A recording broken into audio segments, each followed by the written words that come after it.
L'info éco avec Capital. Le chiffre du jour, moins de 2%. C'est le taux que tout emprunteur de crédit immobilier peut encore espérer obtenir en ce début d'année. Et bonne nouvelle, ce taux canon devrait se maintenir dans les 6 prochains mois, selon un professionnel du secteur interrogé par Capital. Quels sont les profils d'acheteurs actuellement chouchoutés par les banques? Ou comment renégocier son assurance emprunteur? Philippe Taboret, du courtier CAFPI, a répondu aux questions que se posent les acheteurs de biens immobiliers. Des conseils à retrouver en vidéo sur capital.fr. L'info pratique Capital. Il y a de fortes chances que vous soyez déboussolé quand vous recevrez votre feuille de paie d'ici quelques jours. Prélèvement de l'impôt à la source, cotisation de retraite complémentaire, heures sup, de nombreuses nouveautés vont modifier votre bulletin de salaire de janvier. Parmi celles-ci, vous découvrirez la mention net payé, c'est-à-dire la somme qui vous sera effectivement versée après impôt.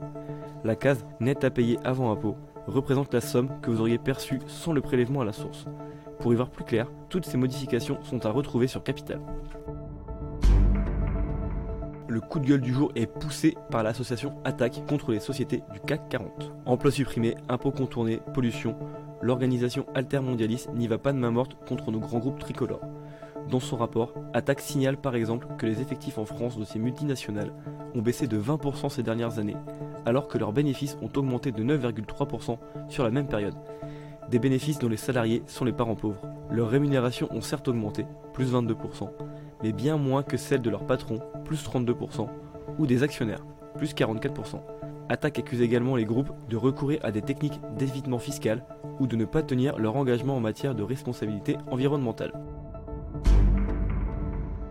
On finit par un classement étonnant sur les villes françaises les plus touchées par la malbouffe. McDonald's, Subway, Burger King, Domino's, ces enseignes de restauration rapide sont aujourd'hui partout dans nos rues. Et saviez-vous que c'est à Reims qu'on en comptabilise le plus par rapport au nombre d'habitants? Pour élaborer ce palmarès, le site MyPharma a recensé la présence de 16 chaînes de fast-food dans les plus grandes villes de l'Hexagone. Et si Paris compte 391 enseignes, dont 66 McDonald's, la capitale est loin des premières marches du podium. Sur capital.fr, retrouvez ce top 15 qui risque de froisser quelques communes. C'était l'info éco avec Capital.